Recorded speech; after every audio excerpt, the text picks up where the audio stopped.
अस्सलाम वालेकुम friends, welcome back to my channel. It's Tasneem और मैं हूं आपकी दोस्त तस्नीम शाहीन।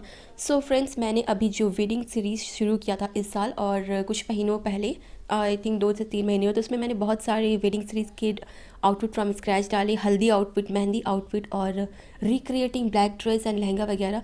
तो वो ये सारी जो मेरी आउटफिट्स व्लॉग थे काफ़ी ज़्यादा चले, आप लोगों ने बहुत ज़्यादा पसंद किया। तो आज इसलिए मैं आपके साथ एक और मेहंदी आउटफिट जो ड्रेस है वो शेयर करने लगी हूँ। तो सबसे पहले मैं आपको दिखा रही हूँ यहाँ पर कुछ इंस्पिरेशन पिक्चर जो मुझे मेरी कस्टमर ने सेंड किए हैं। तो इस तरह की का उनको एक आउटफिट चाहिए था, इस पर नीचे गरारा हो और ऊपर शॉर्ट फ्रॉक। आजकल ये काफ़ी ज़्यादा चलता है, बहुत ट्रेंड पे, अच्छा भी लगता है देखने में।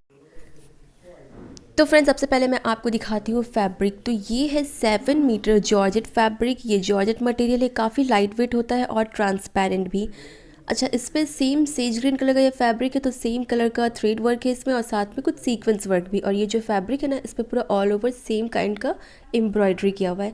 तो ये जॉर्जेट फैब्रिक है 7 मीटर्स और इसके साथ जो इस पर इनर लगेगा ये है बटर क्रेप। ये काफ़ी सॉफ्ट फैब्रिक होता है, बहुत ही अच्छा होता है। अगर आप जॉर्जेट शिफॉन वगैरह यूज़ करें तो उसके अंदर ये इनर काफ़ी अच्छा होगा। तो इसके अलावा इस पर और कोई भी चीज़ यूज़ नहीं होने वाली, कोई लेस वगैरह नहीं है।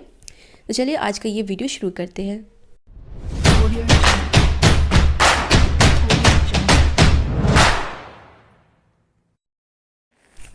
सबसे पहले यहाँ पर मैंने अपना इनर वाला फैब्रिक लिया और इसको इस तरीके से 4 फोल्ड करके मैंने यहाँ पर गरारे का जो अपर पार्ट होता है, जो पैंट होता है, उसकी मैंने सारी मेज़रमेंट्स लेकर के मार्किंग कर ली और इसके बाद मैंने इसको कट कर लिया। तो सबसे पहले यहाँ पर मैंने गरारे का जो अपर पार्ट था उसको निकाल लिया। तो यहाँ पर मेरा जो 2 पीस होता है, 2 साइड का 2 साइड का निकलता है पैंट, वो मैंने निकाल लिया। इसके बाद जितना भी फैब्रिक बचा, अच्छा यहाँ पर सबसे पहले ना मैंने फैब्रिक को 2 पार्ट में कट कर लिया था। जैसे मेरा 6 मीटर फैब्रिक था ये इनर वाला, तो इसको मैंने 3 मीटर और 3 मीटर पर अलग कर दिया था। 3 मीटर मैंने गरारे के लिए रखा और बाकी का 3 मीटर मैंने फ्रॉक के लिए रखा। तो यहाँ पर जो मेरी गरारे का कटिंग है वो कंप्लीट हो गया था। इसके बाद जो इसका मेन फैब्रिक था जॉर्जेट वाला, ये 7 मीटर था। तो इसमें से पहले मैंने 3 मीटर फैब्रिक जो है वो फ्रॉक के लिए अलग कर दिया और बाकी का जो 4 मीटर फैब्रिक था उसको मैंने अलग कर दिया।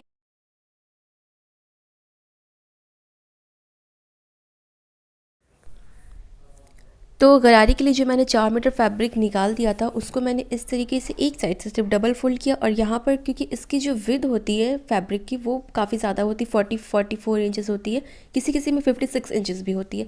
तो यहाँ पर मैंने जो मेरा गरारा का ऊपर वाला पार्ट होता है ना, जिसको पैंट कहते हैं, वो मैंने एक साइड से निकाल लिया और फिर नीचे की तरफ से मैंने दूसरा वाला निकाला। जो मुझे 2 अलग अलग पीसेस चाहिए ना, लेफ़्ट और राइट के लिए, तो मैंने एक ही साइड से फोल्ड करके ऊपर और नीचे से निकाल लिया। ये 2 फैब्रिक जो थे मेरे पैंट के हो गए।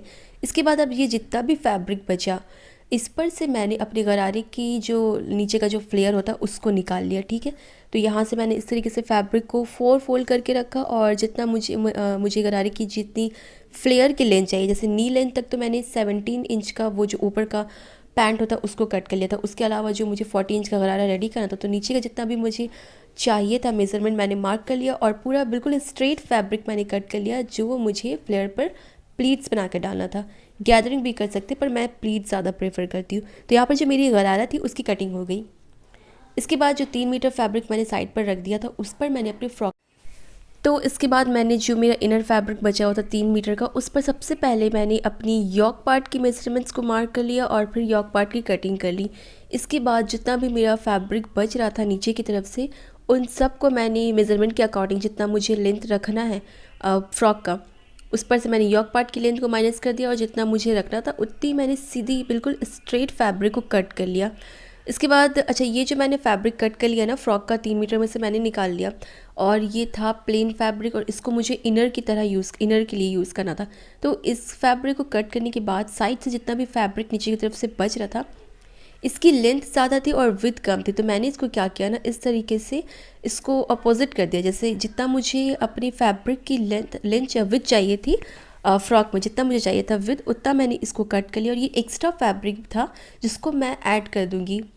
इसको ना इनर पर ऐड करने से क्या होगा ना कि एक्स्ट्रा वॉल्यूम मिल जाएगा, थोड़ा सा एक्स्ट्रा फ्लेयर बढ़ जाएगा। तो इसके लिए जितना फैब्रिक बचा था उसको मैंने ऐड कर लिया, वेस्ट नहीं किया मैंने।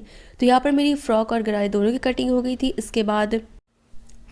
इसके बाद जो मेरा मेन फैब्रिक था 3 मीटर का जॉर्जेट फैब्रिक, जो मैंने फ़्रॉक के लिए अलग करके रखा हुआ था, उस पर मैंने अपनी जो फ़्रॉक का कटिंग था वो मैंने कंप्लीट कर लिया और इस पर से न मैंने जैसे मेरी ब्राइड ने कहा था कि उनको स्लीव अलग से चाहिए, स्लीव अभी अटैच नहीं करना था, लेकिन उन्होंने कहा था कि स्लीव की जो फैब्रिक होगा फुल स्लीव्स आप मुझे कट करके दे दें, बाद में जब मुझे ज़रूरत पड़ेगी तो मैं उसको अटैच करवा लूँगी।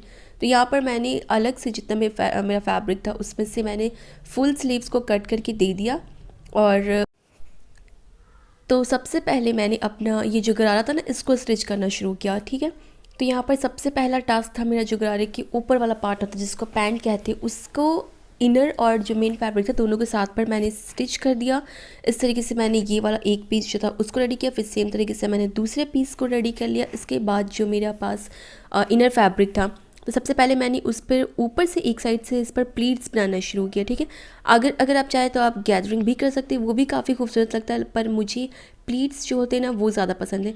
बारीक बारीक से प्लीट्स बनाने तो वो भी बहुत सुंदर लगता है। तो यहाँ पर मैंने एक तरफ से इस तरीके से सारा जो इनर फैब्रिक था उस पर प्लीट्स बना लिया। उसके बाद नीचे साइड से मैंने इसको जो भी फैब्रिक मेरा था नीचे से मैंने इसको बारीक सा डबल फोल्ड कर दिया और डबल फोल्ड करके इसकी जो सिलाई थी वो कंप्लीट कर ली। इसके बाद मैंने इसके ऊपर जो मेरा जॉर्जेट वाला फैब्रिक था उसको रखा और फिर इसके ऊपर मैंने यहाँ पर प्लीट्स बनानी शुरू की।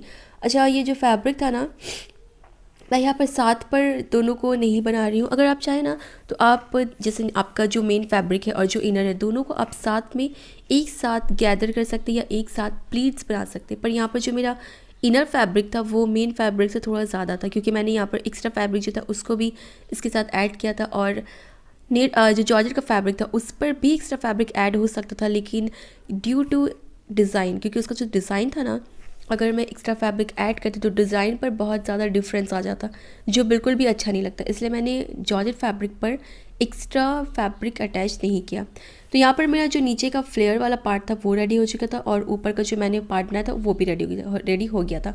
इसके बाद मैंने दोनों पार्ट को एक साथ अटैच कर दिया, सिल दिया और इसके नीचे का जो फ्लेयर था जॉर्जेट फैब्रिक था उसका मैंने नीचे से इस तरीके से डबल फोल्ड कर दिया। फिर इसकी सारी फिटिंग की सिलाई कर ली, क्रॉच एरिया को सिल दिया, ऊपर से इलास्टिक वगैरह लगा दिया और यहाँ पर मेरा ये जो गरारा था वो कंप्लीट हो गया था।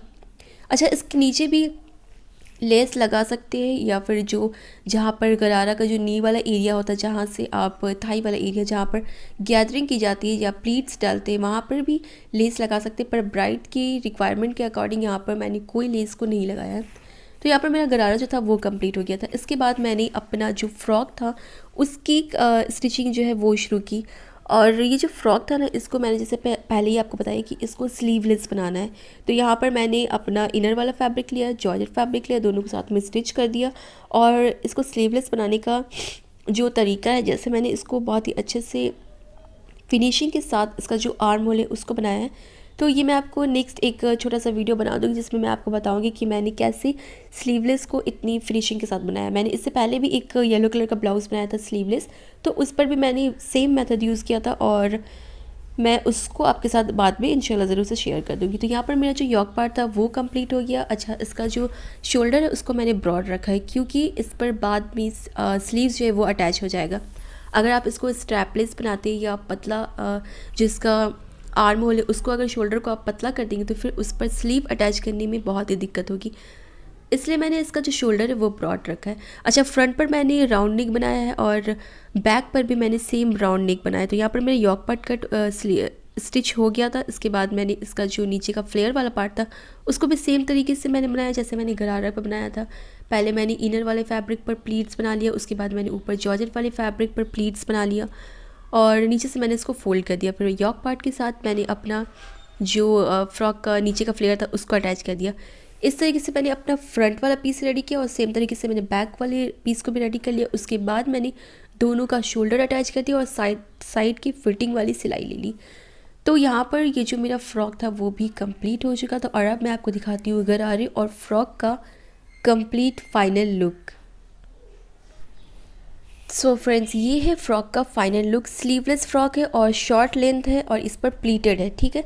आप अगर चाहे तो अगर आप फ़्रॉक बनाना चाहते हैं मेहंदी फंक्शन के लिए तो आप अम्ब्रेला फ़्रॉक भी बना सकते हैं या फिर ए लाइन भी फ़्रॉक बना सकते हैं। तो कलर इसका बहुत ही खूबसूरत है, बहुत ही प्यारा पेस्टल शेड है और इस पर सीक्वेंस काफ़ी खूबसूरत से वर्क किया हुआ सीक्वेंस और थ्रेड का एम्ब्रॉयडरी और काफ़ी ज़्यादा शाइन भी कर रहा है। स्लीवलेस फ्रॉक बनाया है ब्राइड ने क्योंकि वो इसके ऊपर कोई केप पहनना चाहती और मैंने अभी तक देखा नहीं कि केप कैसा है। तो मैं यहाँ पर साइड पर एक पिक्चर लगा दूंगी आपके लिए, जिससे आपको आसानी हो ये इमेजिन करने में कि फ़्रॉक और गरारे के साथ केप कैसा लगेगा। और ये है गरारा। तो गरारा जैसे मैंने आपको बताया कि 4 मीटर पर गरारा बना, तो 4 मीटर गरारे के लिए बिल्कुल परफेक्ट होता है। काफ़ी ज़्यादा अच्छा घेर आता है और बहुत ही खूबसूरत लगता है बनने के बाद। तो इसकी लेंथ 40 इंचेस की थी, यहाँ पर मैंने 41 इंचेस बनाए, अगर हील वगैरह यूज़ करना हो तो फ्यूचर पर। तो इसको मैंने फुली इलास्टिक वाला बनाया है और इसका जो फ्लेयर है ना काफ़ी खूबसूरत बना था और काफ़ी सुंदर लग रहा था। पर अगर मेरा ये मानना है कि इस पर अगर लेस यूज़ किया जाता ना, पतला लेस ही, जैसे कि जहाँ पर चून बनाया, प्लीट्स बनाया गरारे पर, अगर आप नीचे यूज़ ना भी करें लेस को, तो जहाँ पर आप प्लीट्स बनाते हो ना, वहाँ पर अगर आप लेस यूज़ करो पतला ही सही, तो उसका जो खूबसूरती है ना वो इन्हेंस कर जाएगा। और सेम चीज़ अगर आप फ्रॉक पर भी यूज़ करें ना, अगर जैसे ये वाला फ्रॉक है, इस पर राउंड नेक है, तो राउंड नेक पर आप एक पतला सा लेस यूज़ कर लो। स्लीव्स तो है नहीं, तो अगर स्लीवलेस आपको बनाना है हमेशा के लिए, तो आप स्लीव पर भी यूज़ कर सकते हैं, नहीं तो जहाँ पर आपका फ्रिल्स हो रहा है ना वहाँ पर यूज़ करो, तो लेस से भी एक खूबसूरती जो है वो बढ़ जाती है। खैर यहाँ पर मैंने आपको दिखा दिया गरारे और फ्रॉक का फाइनल लुक। तो अगर आप ब्राइड है या आप वेडिंग गेस्ट हैं, तो आप इस तरीके का एक गरारा और फ्रॉक जो है वो मेहंदी फंक्शन के लिए यूज़ कर सकते हैं। बहुत ही अफोर्डेबल है और बहुत ही आपको लाइट वेट भी लगेगा बनाने पर और पहनने में बहुत ही आसान है। तो आज के लिए बस इतना ही। आई होप आपको ये वीडियो पसंद आया होगा, तो कमेंट करिए कि आपको ये डिज़ाइन कैसा लगा और इसे लाइक करना ना भूलें। तो मिलते हैं नेक्स्ट वीडियो में, तब तक के लिए बाय बाय, टेक केयर, अल्लाह हाफिज़।